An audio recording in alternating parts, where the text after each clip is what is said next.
신약성경 마태복음 제7장 28절 29절 두 구절의 말씀입니다.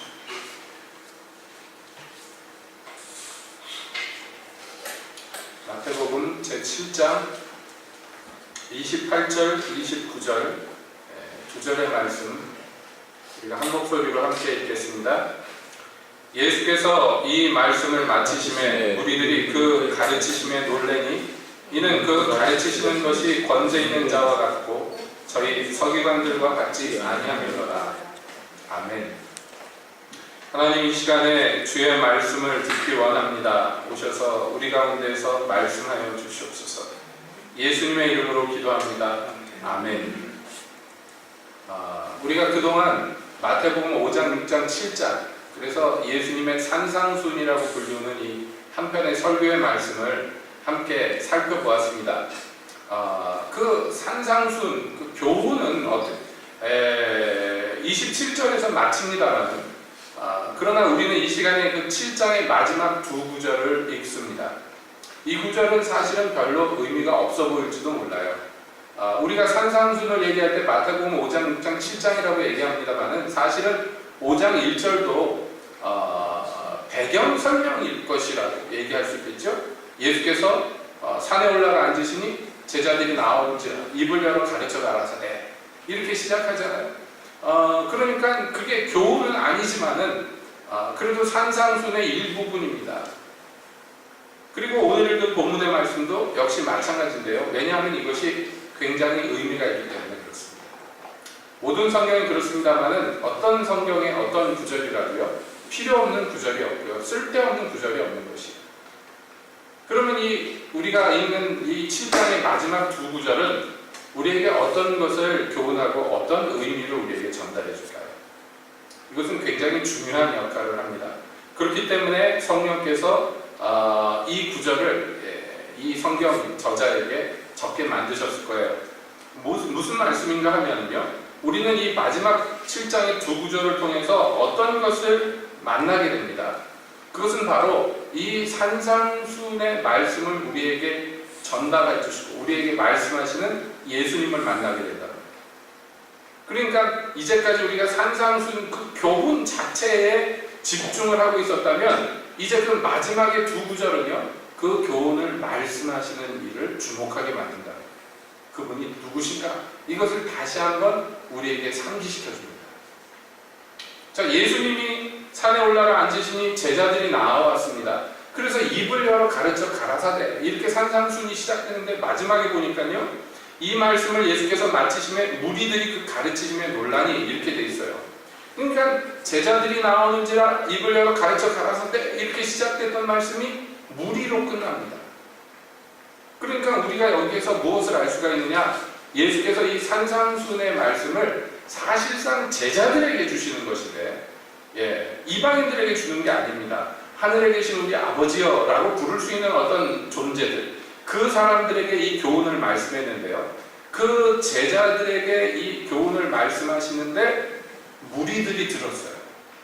그러니까 제자들만 들은 것이 아니라 제자들 외에 많은 사람들이 이 교훈을 한 자리에서 함께 들었다는 것을 우리가 여기서 발견하게 됩니다. 그런데 그 무리들이 이 예수님의 말씀을 다 듣고 나서 크게 놀랐는데, 그러면서 성경은 설명해요. 왜 놀랐느냐 하면 이는 그 가르치시는 것이 권세 있는 자와 같고 저희 서기관들과 같이 아니하였기 때문이다. 이렇게 설명합니다. 그러니까 유대에는 이 당시에 이스라엘에는 대대로 가르치는 직종을 가진 사람들이 따로 있었는데 이 사람들을 그냥 서기관이라고 통칭합니다. 성경 말씀은 구약은 이제 히브리어로 되어 있죠. 히브리어로 되어 있고 이 히브리어 성경을 갖다가 모든 유대인들이 다 읽을 수가 있었던 것이 아니에요. 왜냐하면 70년 동안 포로로 바벨론에 끌려갔다가 돌아오는 그 와중에 히브리어 읽는 법을 잃어버렸어요. 사람들이 히브리어를 안 썼기 때문입니다. 70년 동안 바벨론어를 쓴 거예요.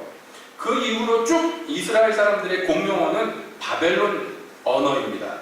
그러니까 통칭해서 아람어라고 얘기하죠. 그러니까 예수님이 이 당시에 복음서 당시에 쓰셨던 언어가 히브리어가 아니고요 아람어예요. 아람어하고 히브리어 섞어서 쓰는데 주된 공용어가 아람어입니다. 그 여담입니다만은 몇 년 전에 그 패션 오브 더 크라이스트라는 영화를 만들 때 그 감독이 유난한 사람이잖아요. 그래서 그 영화를 만들 때 모든 대사를 다 아람어로 하게 했어요. 그래서 그 영화를 보신 분은 알지만 이상한 말을 합니다. 거기 나오는 배우들이 다. 그 말은 현재 쓰는 사람이 없는 말이에요. 아람어. 고대 아람어로 된 그 원어 그대로를 그냥 쓰게 만들었어요. 그래서 개봉을 하는데 심지어는요, 미국에서 개봉을 하는데 자막도 안 달고 그냥 개봉을 했어요. 그래서 제작하는 돈 된 쪽에서 그래도 제발 영어 자막은 달자. 감독은 못 단다. 막 싸우다가 결국에는 영어 자막을 달고 나오긴 했어요. 여러분 생각해보세요. 미국 사람이 만든 미국 영화인데 미국 영어만 해서 틀었는데 아무도 못 알아들어. 참 고집스럽죠? 그래서 자막을 달고 나왔어요. 나중에 결국에는. 그래도 그 배우들이요, 그 아람어 대사를 다 외워가지고 그렇게 아람어로 말했습니다. 그러니까 이 당시의 사람들은 히브리어를 제대로 못 읽고 제대로 해석할 수가 없기 때문에 히브리어로 된 성경을 읽고 그것을 사람들이 알아들을 수 있는 말로 해석해주는 직분이 필요했는데 그게 말하자면 서기관입니다. 이 서기관이란 직분으로부터 시작해서 이제 여러 가지 일을 하는 사람들, 흔히 우리가 바리새인이라고 부르는 사람들, 이런 사람들이 그러니까 자기들만 이 성경을 연구하고 해석할 권위를 얻은 거예요. 대대로 이 사람들이 선생 노릇을 했습니다. 그런 선생님들의 가르침에 이스라엘 백성들이 익숙했어요. 그런데 예수님이 지금 나와서 말씀을 가르치셨는데 그것을 듣고 사람들이 놀란 것은요, 이제까지 자기들이 경험했던 선생님과 너무 다른 거예요. 가르치는 것이. 그 어떤 다른 것이 있었느냐? 여러 가지 있겠지만 가장 두드러진 것을 사람들은 이렇게 얘기합니다. 권세 있는 자와 같이 가르치더라. 예수님이요. 그래서 우리는 이 말씀을 통해서요, 예수님의 정체를 다시 한번 발견하게 되는 거야. 그렇지, 예수님은 그냥 저냥 선생님이 아니고 권세 있는 분이지 라는 것을 깨닫게 되는 거예요. 여러분, 우리가 산상순의 말씀을 쭉 살펴보면서 특히 마지막 부분에 와서 계속해서 예수께서 집중적으로 말씀하셨던 게 뭡니까?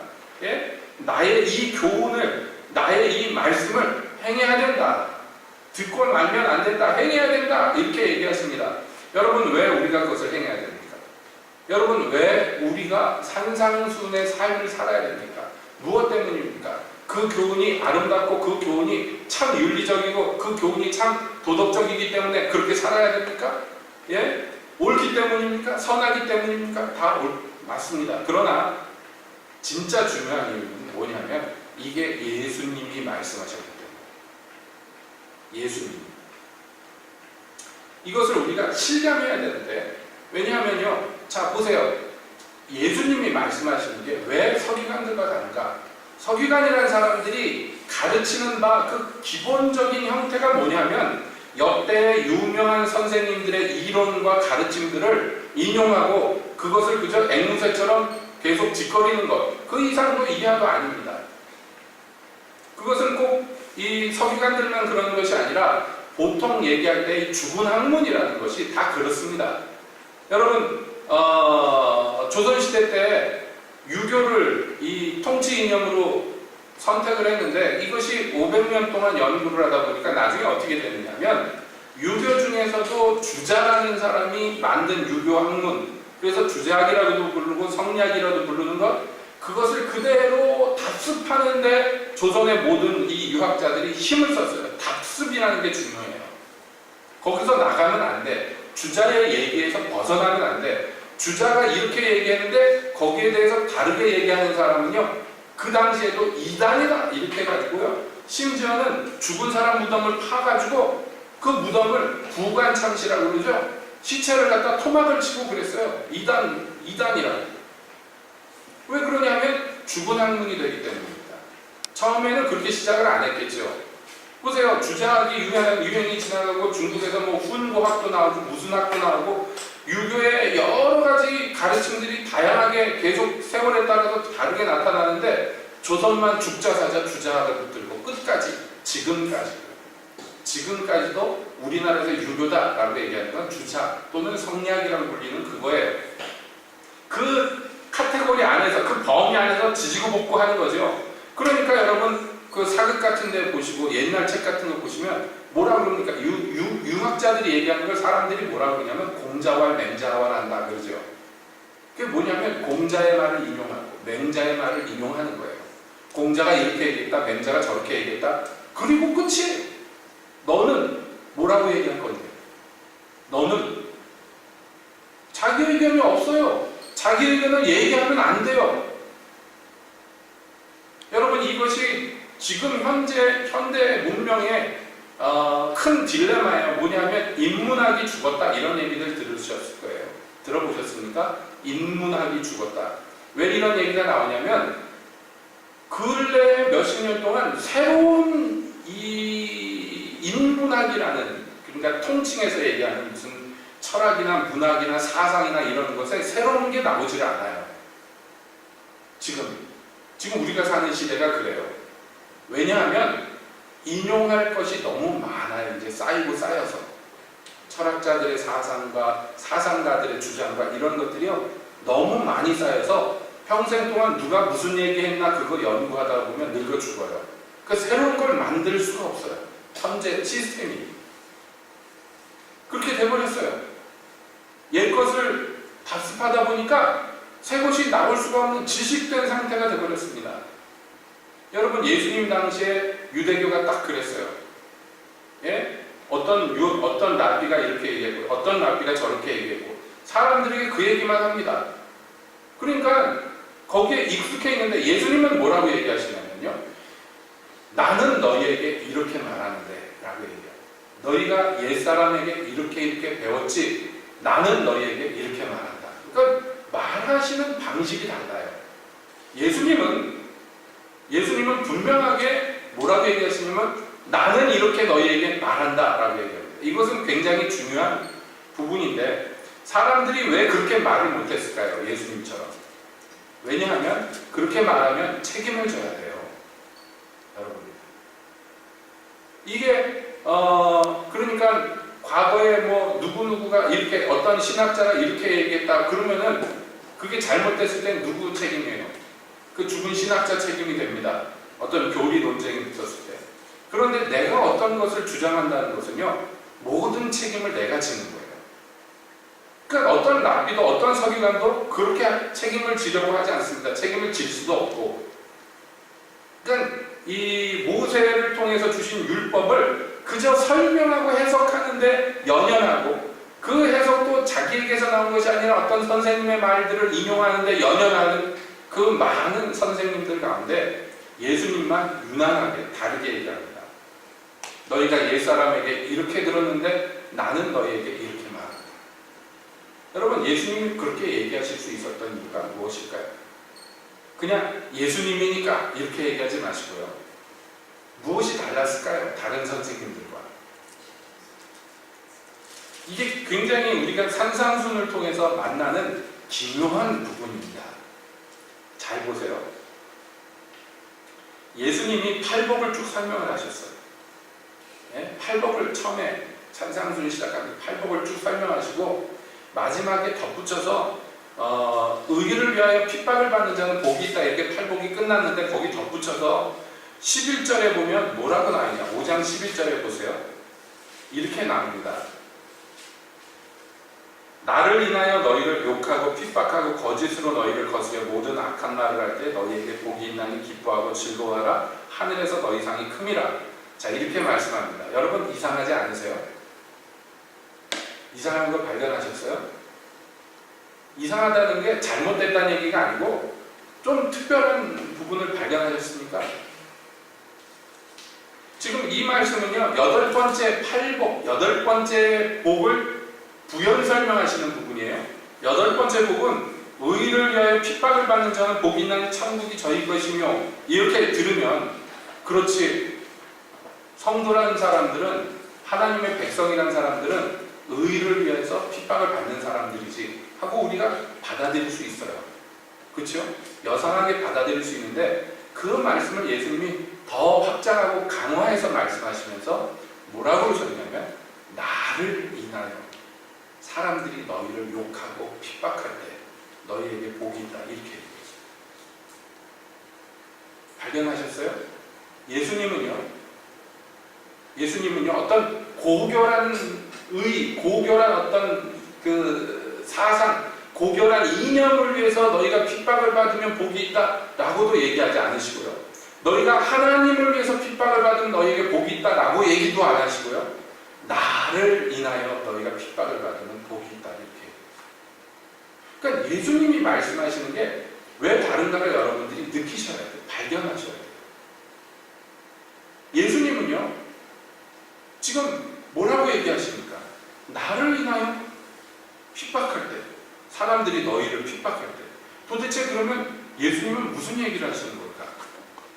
그리고 예수님이 이제 율법을 재해석해 주시면서 제바로 이제 고쳐주시기를 바라면서 말씀합니다. 17절에 5장 17절에 뭐라고 얘기하시냐면 내가 율법이나 선지자나 폐하러 온 줄로 생각지 말라. 폐하러 온 것이 아니요 완전케 하려 함이로라 이렇게 얘기하시면서 이제 너희가 옛사람에게 이렇게 들었는데 나는 너희에게 이렇게 말한다 라고 얘기하시는 거예요. 자, 여기에서도 우리가 특별한 걸 발견해야 돼요. 예수님은요 뭐냐면 당신들이 지금 율법을 잘못 알고 있는데 내가 제대로 설명해 줄게 라는 수준의 얘기로 하지 않으시고요. 뭐라고 얘기하시냐면 오해 마십시오 여러분, 나는 율법이나 선지자를 폐하러 온 것이 아닙니다 라고 얘기합니다. 그러니까 예수님이 마치 당신이 율법이나 선지자를 폐할 수도 있는 어떤 존재인 것처럼 얘기를 해요. 예? 인간은 그럴 수가 없잖아요. 이거는 어떤 위대한 선생도 할 수 없는 얘기예요. 이 얘기는 누가 있어서 하나님의 법을 폐하거나 다시 온전케 할 수 있습니까? 근데 예수님은요 그 얘기를 아주 여상하게 해버린, 아주 그냥 당연하다는 듯이 얘기를 뭐 특별하게 얘기 안 하시고 당연한 얘기로 하시는데, 게다가 뭐라고 얘기하시냐면 내가 이것을 위해서 왔다라고 얘기합니다. 내가 이것을 위해서 태어났다도 아니고 내가 이걸 하려고 한다도 아니고 나는 이것을 위하여 왔다라고 얘기하십니다. 율법을 완전케 하려고 왔다라고 얘기하십니다. 그러니까 본인이 지금 어디에선가 온 존재라고 얘기합니다. 그러니까 이 모든 교훈들에서 우리가 발견하는 건 뭐냐면 예수님께서 지속적이고 반복적으로 자기를 계시하시는 거예요. 이 산상순을 통해서 자기가 어떤 존재인가를 계속 드러내십니다. 어떤 존재인가를 계속 드러내기 때문에 그 교훈을 듣고 있던 사람들이 놀라는 거예요. 이제까지 이렇게 자기에 대해서 얘기하는 사람이 없었어요. 그냥 앵무새처럼 공부하는 거 그냥 직거빌 따름이지, 예수님처럼 나라는 존재가 모든 것의 중심이며 나라는 존재를 위해서 너희가 이 말을 받고 또는 핍박을 당하고 배우고 뭐 이렇게 얘기를 하시는데 그게 무슨 설명도 없이 그냥 당연하다는 듯이 툭툭 말씀하죠. 뿐만 아닙니다. 계속해서 말씀하는데 내가 너희에게 이르노니 너희의 의가 서기관과 바리새인보다 낫지 않으면 결단코 천국에 들어가지 못하느니라. 천국에 들어가는지 못 들어가는지 예수님이 판단한다는 얘기예요. 설명할 수 있다는 거예요. 예수님이 그걸 안다는 거예요. 그냥 율법에 대한 해석 이런 수준의 얘기가 아니라 어떤 사람이 천국에 갈 수 있는 것과 못 가는 것의 기준을 예수님이 지금 세우고 계셔요. 계속해서 반복해서. 이게 권세예요. 이게 권세. 이게 권세란 말이에요. 굉장히 중요합니다. 그렇기 때문에 여러분들이 계속해서 발견해야 되는 것은 이것인데요. 예수께서 이제 뭐 예를 들어서 재물과 하나님을 겸하여서 섬기면 안 된다. 그렇게 하면 안 된다. 뭐 이렇게 쭉 설명을 하시는데 그 설명에도 역시 주체는요. 나예요. 나. 6장 25절에도 보면 이렇게 얘기하십니다. 그러므로 내가 너희에게 이르노니 목숨을 위하여 무엇을 먹을까, 무엇을 마실까, 몸을 위하여 무엇을 입을까 염려하지 마라. 자, 내가 너희에게 이른다는 말을 얼마나 많이 하시는지 몰라요. 내가 너희에게 이렇게 말하는데 이것은 내 말인데 라고 얘기하면서 굉장히 중요한 진리를 확장하고 확언하시며 선포합니다. 예수님은 무슨 논리 정연하게 누구의 이론을 갖다가 붙여서 이 이론과 저 이론을 비교해서 그래서 어떤 것을 도출해내가지고 이렇게 설명하는 박식한 선생님이 아니고요. 진리를 그냥 선고하고 선포하셔요. 계속해서. 그것이 이제 산상수훈에 계속 녹아 있습니다. 그렇게 해서 예수님께서 결국에는 뭐라고 얘기하시냐? 나의 이 말을 듣고 행하는 자는 이라고 얘기하십니다. 그 사람은 구원을 얻는다는 얘기예요. 나의 이 말을 듣고 행하는 자는 구원을 얻는다. 이렇게 설명을 하십니다. 그러니까 당신의 그 어떤 한 말이 그 말이 구원을 좌우한다는 거예요. 그 말의 시행, 구원을 좌우할 수 있다고 얘기하죠. 그러니까 산상수훈은 시작부터 해서 끝까지 예수님께서 자신을 계속해서 나타내시고 계시하시고 증거하는데 그것은 일반 인간의 수준으로서는 도저히 말할 수 없는 것들을 아주 당당하게 선포하시고 말씀합니다. 생각해 보세요. 예수님을 인하여서 고난받고 핍박받는데 하늘에서 상이 크대요. 왜 그래요? 왜? 예수님이 내가 너희한테 상 줄게 라고 얘기하지 않고요. 나를 인해서 너희가 핍박을 받으면 하늘에서 상이 클 건데 이렇게 얘기하시죠. 그리고 뭐라고 덧붙이냐면 너희 전에 있던 선지자들도 이와 같이 핍박을 당했다. 그럼 선지자들도 무슨 얘기예요? 예수님 때문에 핍박을 받았다니. 그러니까 예수님은 그냥 인간 중에 이렇게 뛰어나신 분이 아니라 하늘에서 오신 분, 하늘에서 오셨는데 무엇을 위해서 오셨느냐면 율법을 완성하러 오신 분. 예수님은 오셔서 또한 무엇이 하늘로 갈 수 있는 길인지, 무엇이 멸망으로 이루는 길인지 제시해 줄 수 있는 유일한 분. 그런 분이라고 이 산상수훈의 전반에 걸쳐서 계시하시는 거예요.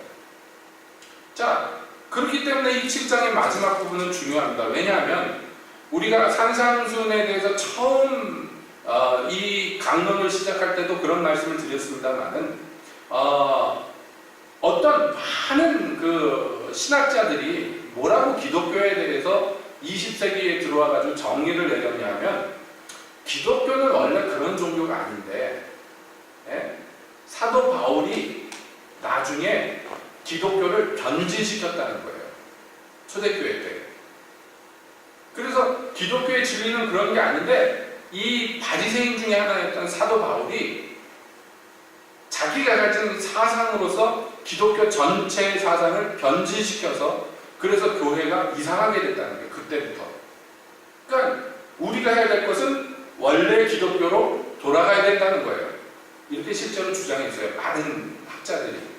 그럼 원래 기독교는 어디 있는가? 원래 기독교의 진리는 산상수훈에 있다. 이렇게 얘기합니다.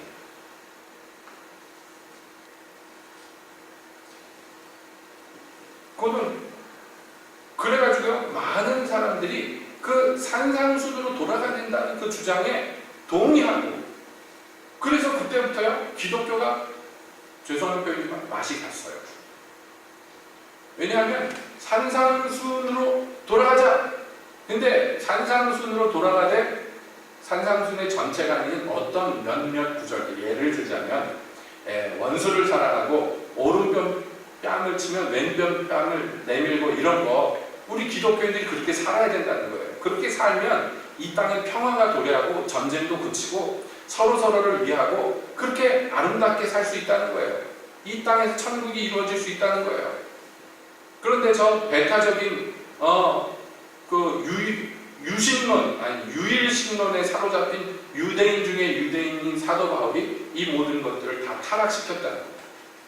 그래서 다른 종교들을 다 배척하게 만들고 기독교 하나만이 유일하다고 주장하게 만드는, 아주 악행을 저질렀다는 거예요. 예수님은 그렇게 얘기하지 않았는데 원수까지도 사랑하고 모든 사람들을 다 품으라고 얘기했는데, 그러면서 이 산상순으로 돌아가야 된다 그러면서 산상순을 뭐라고 불렀느냐면 원시복음이라고 불렀어요. 그래서 나온 여러 가지 이론들, 그 중에 뭐 이런 거 있잖아요. 여러분 잘 모르시겠지만 역사적 예수 연구 뭐 이런 게 있습니다. 그게 뭐냐면 성경의 예수 말고 실제 그 시대에 살았던 예수를 발견해야 된다는 거예요. 성경에서 이 변질시켜 놓은 예수님 말고 진짜 이 서기 1세기의 유대 땅에 살았던 청년 예수를 발견해야 된다는 거예요. 그러면서 별별 짓들을 다 했는데요. 여러분, 그 사람들이 가장 크게 실수한 게 뭐냐면 산상순이 옳고 산상순의 교훈이 정말 기독교의 진짜 진리라고 주장한 거, 뭐 그 틀린 것은 아닙니다만 문제는요, 산상순을 말씀하신 이를 잃어버립니다. 그러니까 예수님과 예수님의 교훈은 사실은 뭐 별개의 것은 아닙니다만, 그래도 굳이 우선순위를 놓자면 여러분, 예수님과 예수님의 교훈 중에서 우선순위를 놓자면 누가 중요해요? 당연한 얘기지만 예수님이 중요합니다. 이해를 돕기 위해서 드리는 말씀이에요. 이걸 따로 예수님과 예수님의 교훈을 따로 얘기할 수는 없습니다만은, 그러나 우리가 잃어버려서는 안 되는 가장 중요한 것은 예수님입니다. 그러니까 산상순에서 제가 지금까지 설명드린 건 뭐냐면, 우리가 발견해야 되는 것은 산상순의 교훈을 말씀하시는 이 그분을 산상순에서 만나야 돼요. 그렇게 만나라고 오늘 읽은 이 두 구절이 다시 한번 우리의 시각을 주께로 돌이키도록 만듭니다. 그분이 권세 있는 자와 같고 다른 세상의 어떤 훌륭한 선생님과도 같지 않았다는 것을 우리에게 다시 주지시키는 거예요. 그래서 우리가 예수님 때문에, 예수님을 쫓기 때문에, 예수님을 만났기 때문에 산상순의 교훈대로 살아야 된다는 것이에요. 자, 좀 전에 설명드렸던 어떤 신학자들의 주장이 무엇이 잘못됐는가, 뭐 얘기하려면 구구절절이 너무 깁니다만은 가장 핵심은요, 우리 지난 시간에 다뤘습니다만은, 여러분, 산상순의 교훈, 우리가 나의 이 말을 듣고 행하는 자는 지혜로운 사람 같아서 반석에다 주초를 놓고 집을 짓는 지혜로운 사람 같아서 이 구절을 통해서 우리가 살펴보았습니다만은, 산상순의 그 어떤 구절도요, 내 자력으로는 이해할 수가 없다는 거예요. 이게 원시복음이라고요? 이대로 살면 지상에 낙원이 생긴다고요? 맞는 말입니다. 근데 문제는 뭐예요? 이것을 지킬 만큼 선량한 인간이 없다. 산상순의 말씀을 지킬 만큼. 여러분 생각해 보세요. 바리새인들은요, 계산을 했는데 율법 조항을 열심히 지키면 다 지킬 수 있을 것 같아요. 그렇죠? 이게 바리새인들이 생각한 거예요. 그러면 그것으로서 내가 의로워질 것 같아요. 그래서 진짜 그렇게 했어요. 그리고 실제로 자기가 율법을 다 지켰다고 믿었어요. 오늘 새벽에 마가복음을 보면서 만났던 어떤 부자 청년 말이죠. 예수님께서 십계명의 계명들을 쭉 읊으면서 이대로 해라 그랬더니, 주여 제가 그것을 어렸을 때부터 다 행하였다. 그렇게 살았어요. 사도 바울이 사울 일적에 바리새인 중에 바리새인일 때 자기 자신에 대해서 뭐라고 설명하냐면, 율법으로는 흠이 없었던 자예요. 모든 율법을 다 지켰어요. 그리고 그것으로서 의를 이뤘다고 믿었어요. 그런데 예수님은 정면으로 그 오랜 동안에 믿어왔던 그 믿음의 체계를 부수십니다. 특별히 산상순의 교훈들로 부수십니다. 예수님이 산상순을 통해서 가르쳐주시는 중요한 핵심 중에 하나, 바로 율법을 완성하러 내가 왔다라고 말씀하시면서 설명할 때, 여러분, 그간 이 유대인들이 믿어왔던 율법을 이렇게 하면 지킬 수 있다고 믿어왔던 그 모든 게 얼마나 허군가를 예수님이 드러내시는데, 왜냐하면요, 율법에서 하나님이 율법을 제정하고 주셨을 때 주로 다루는, 율법을 통해서 다루고자 하셨던 게 뭐냐면 우리의 마음이라는 거예요. 마음. 율법은 겉모양의 행위에 있는 것이 아니라 한 사람의 마음 안에 있다는 것을 예수님이 다시 상기시켜줘요. 회복시켜줘요. 유대의 다른 선생님들은 외면의 어떤 행위로서 율법을 다 준행했다고 이렇게 믿게 했는데 예수님은 그게 아니라고. 하나님이 율법을 주셨을 때 이것을 받는 사람의 마음을 보시려고 율법을 주셨다고 얘기합니다. 그러니까 실제로 누구를 찔러 죽이지 않았어, 나는 살인하지 않았어, 이렇게 얘기할지 모르지만 원래 살인의 의미는 그게 아니에요. 형제를 미워하면 살인한 거예요. 하나님은 그 마음에 미움이 있는 것을 다루려고 이 율법을 주셨다는 거예요.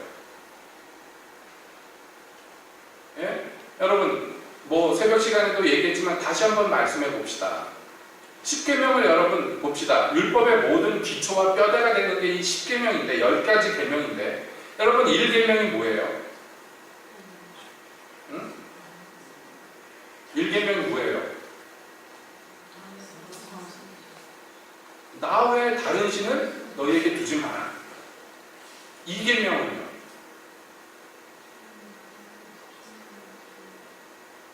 우상 숭배하지 마라. 우상을 만들지도 섬기지도 마라 그러죠.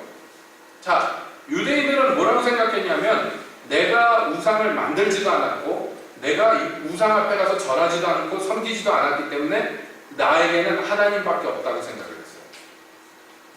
그런데 왜 하나님은 이것을 계명을 두 개나 나눠서 주셨을까요? 왜 분리해서 주셨을까요? 우상 숭배하지 마라 하는 계명하고 너희 앞에 나 외에 다른 신을 두지 마라 라는 계명하고 왜 따로 주셨을까요? 유대인들은 글쎄 우상을 안 섬겼으니까 실제로 내 몸으로 절에 가서 불상 앞에서 절하지 않았으니까 나는 우상 숭배하지 않았다고, 그렇기 때문에 나는 의롭다고 얘기했던 유대인들에게 변명거리가 없게 하기 위해서 주님은 1계명에 따로 놓으셨어요. 이건 뭐냐? 내 앞에 다른 신을 두지 마라. 이건 마음의 문제예요. 외면의 문제, 행위의 문제가 아니란 말이에요. 우상 섬기는 것은 외면의 문제로 치부할 수 있지만 그러나 내게 다른 신이 있는가 없는가는 이건 순전히 마음의 문제예요.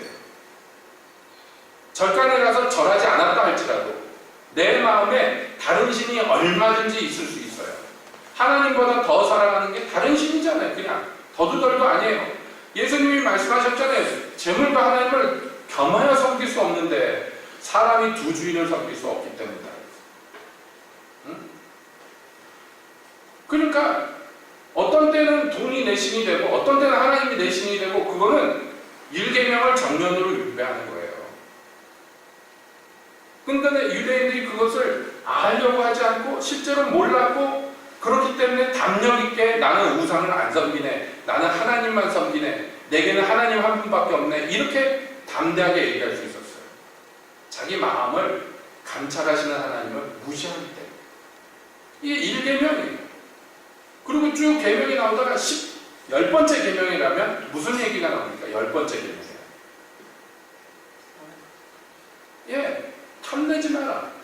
탐심의 얘기예요. 이것도 마음의 얘기입니다. 마음의 얘기. 나는 누구 것을 훔치지 않았으니까, 도적질 안 했으니까 나는 의로와 라고 얘기했던 사람들에게 하나님은 아니라는 거예요.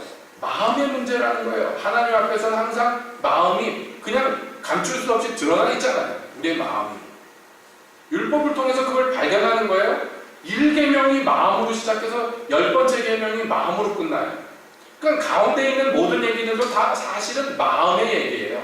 마음의 문제를 얘기하는 거예요. 근데 사람들이 자꾸 악심을 품고 엉터리로 이상하게 율법을 왜곡시킬까봐 아예 하나님께서 장치를 만들어 놓으셨어요. 계명의 시작을 마음으로 시작해서 끝에를 마음으로 끝나요. 하나님을 어떻게 마음에 품을 것인가와 사람을 마음으로 어떻게 대할 것인가로 끝나요. 나머지 모든 계명들이 그러니까 원칙은 동일하단 말이에요. 마음의 문제예요. 마음의 문제. 유대인들이 그걸 자꾸 무시하려고 해요. 외면하려고 합니다. 예수님이 그것을 직면하게 만듭니다. 너 간음 안 했다고 당당한데 나는 너에게 말하는데 여자를 보고 마음에 음욕을 품는 자는 이미 간음하였느냐. 마음의 문제란 거예요. 마음의 문제. 모든 죄가 마음에서 시작되는 거예요. 안에서 밖으로 나오는 것이 그 사람을 더럽히는 거예요. 이게 예수님의 교훈의 핵심이에요. 그렇기 때문에 이것을 전제로 하고 우리가 산상수훈을 들여다보면 율법이 우리에게 주어졌을 때와 똑같은 현상이 일어나는데, 여러분, 하나님께서 율법을 지켜라 하고 주셨지만은, 그러나 실제 율법의 첫 번째 되는 목적은 뭐냐면 지키려는 사람들이 무엇을 발견하는 거예요? 그 율법에 의해 이룰 수 없는 자기의 타락을 발견하는 거예요. 지키려고 하지 않는 사람들은 몰라요. 그러나 율법을 액면 그대로 하나님의 뜻대로 지키려고 접근하는 사람들은 발견하게 되는데, 이 법이 너무나 높아서 나는 도저히 여기에 가까이 갈 수 없구나, 이걸 발견하고 절망하게 됩니다. 여러분, 이 자기의 죄됨을 발견하고 절망하는 사람은 복이 있어요. 왠지 아시죠? 그 사람은 하나님의 은혜를 구하게 마련이고, 그렇기 때문에 그 사람은 하나님의 은혜를 입게 되는 거예요. 애통하는 자는 복이 있는데, 왜냐하면 그는 위로를 받을 것입니다. 그러니까 같은 맥락에서 우리가 이 산상수훈의 교훈을 지키려고 할 때, 예수님의 말씀을 듣고 좋은 얘기구나, 그렇게 살면 지상낙원이 생길 거야, 좋구나 하고 돌아가서 그냥 딴 세상에서 사는 그런 거 말고, 정말로 이 말씀이 주님의 중요한 말씀입니다. 내 삶을 여기에 기초하고 이것을 지키는 것으로 내 집을 건설해야 되겠다 하고 접근하는 사람, 여러분, 그 사람이 발견하는 건 무엇입니까? 자기의 무능력과 자기의 절망스러운 상황. 그렇기 때문에 반드시 예수님의 도움이 필요하고, 예수님이 붙들어 주셔야 되고, 예수님이 나를 세워 주셔야 된다는 사실을 절실하게 발견합니다. 그런 사람만이 의에 줄이고 목마를 수 있고요. 그런 사람만이 글쎄 심령이 가난해질 수가 있는 거예요. 낮아지고 겸손해지고 상한 심령이 될 수 있는 거예요. 그런데 뻔뻔하게 이 원시복음으로 우리가 돌아가면, 그래서 이 복음을 우리가 산상수훈의 복음을 우리가 준행하면, 그러면 이 땅에서 하나님의 나라를 건설할 수 있다고 뻔뻔하게 주장하는 그 사람들은요, 무엇을 몰랐던 거예요? 예수님의 권세를 몰랐던 거예요. 예수님을 몰랐던 거예요. 예수님의 교훈이 그저 다른 어떤 훌륭한 사상가들의 사상처럼 그렇게 우리의 삶을 윤택하게 해줄 수 있는 어떤 그런 아주 좋은 사상이라고만 생각을 하는 거예요. 예수님이 가지신 권세가 무엇인지 왜 모를까요? 예수님 그분과 직면하지 않았기 때문에. 예수님은 지금 뭐라고 얘기하셨습니까? 그날에 나더러 많은 사람들이어서 주여 주여, 내가 주의 이름으로 선지자 노릇하고 내가 주의 이름으로 귀신을 쫓아내고 내가 주의 이름으로 권능을 행하였나이다 할 텐데 라고 얘기하셔요. 여러분, 이상하죠? 안 이상하셔요? 예? 갈릴리에서 살아온 것으로 알려진 어떤 목수의 아들, 정규 교육도 하나도 안 받았던 어떤 문맹자 중에 하나였던 이 사람, 그 사람이 어느 날 뭐라고 얘기하느냐면, 언젠가 어떤 날이 이름에 많은 사람들이 나한테 와서 주여 주여 내가 주의 이름으로 이렇게 살았습니다 라고 얘기하겠지만, 내가 그때 그 사람들에게 너희는 누구냐, 나는 너희를 알지 못하노니 내게서 불법을 행하는 자들아 떠나라 하리라, 이렇게 할 거라는 거예요. 어떤 한 청년이 이렇게 얘기하는 거예요. 많은 사람들이 나한테 주여 주여 하겠지만 그것으로는 구원받을 수 없다고 얘기하셔요. 예수님이. 많은 우리가 그 얘기를 듣고 있는데, 이건 사실은 조금만 생각해보면 황당한 얘기입니다. 내가 모든 사람들을 구원할 거다, 이 정도 수준도 아니고요. 많은 사람들이 주여 주여 하지만 무엇인가 결여되었기 때문에 그 사람들은 구원받을 수 없다고 얘기합니다. 어마어마한 얘기를 그냥 당연하다는 듯이 예수님은 담력 있게 얘기하십니다. 그러니까 둘 중에 하나예요. 이 사람은 미친 사람이든지 아니면 이 사람은 굉장한 권세를 가진 사람. 많은 신학자들이 예수님을 그냥 인류의 훌륭한 스승으로만 생각했어요. 그래서 여러분, 세상에서 뭐라고 그러니까 4대 성인이니 뭐 그러잖아요. 예수님을 4대 성인 안에 집어넣잖아요. 이건 코미디입니다. 사람들 중에 아주 위대한 어떤 사람, 그래서 성인, 위대한 거룩한 사람이라고 부르는데 이건 예수님의 액면을 모르는 거예요. 예수님은요, 성인이 아닙니다. 예수님은 권세 있는 하나님이에요. 그렇죠? 그러므로 산상순의 이 마지막 두 구절은요, 여기까지 읽는 자들을 정신이 번쩍 나게 만듭니다. 이분이 맞아.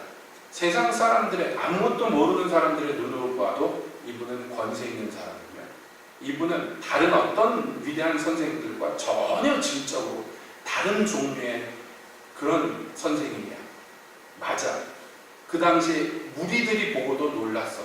하물며 우리는 이라고 생각하게 만들어줘요.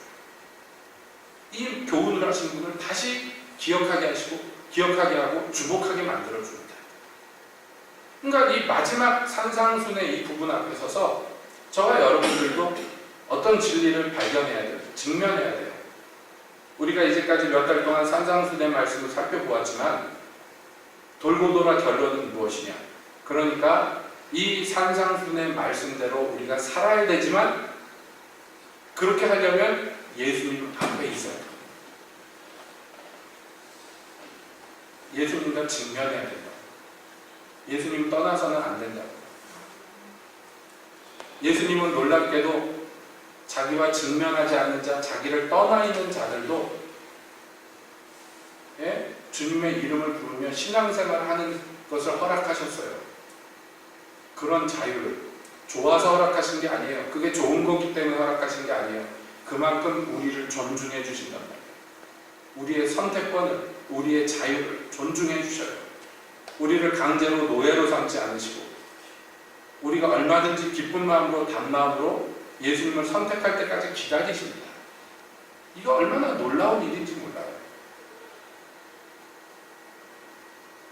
이 산상순의 마지막 시간에 저는 다시 한번 그러므로 여러분들께 말씀드립니다. 우리가 이분을 직면해야 되고, 직면함과 동시에 이분이 가지셨던 그 권세 있는 모습이 곧 나의 모습이 되도록 힘써야 됩니다.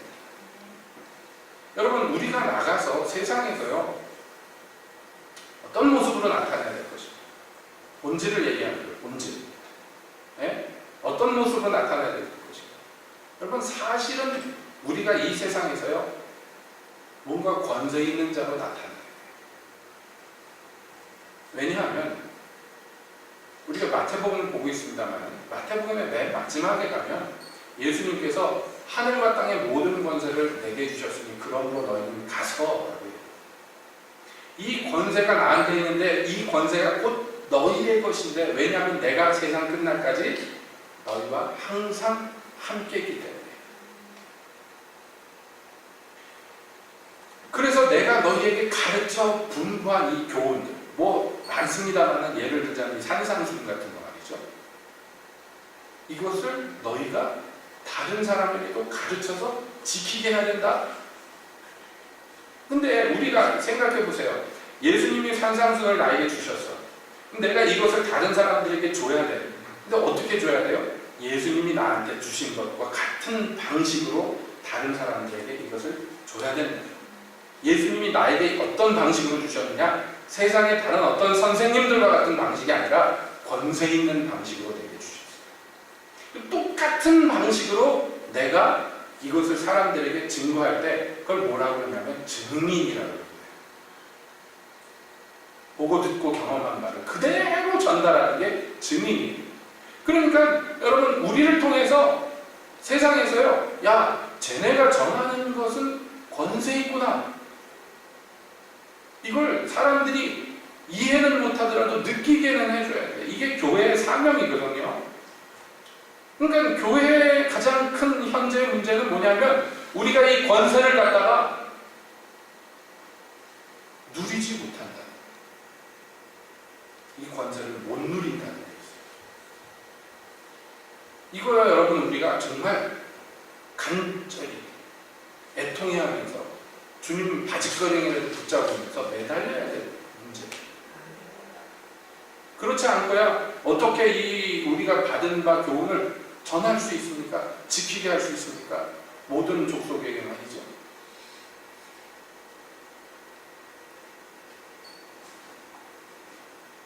주의 교훈이 모자라는 것이 아닙니다.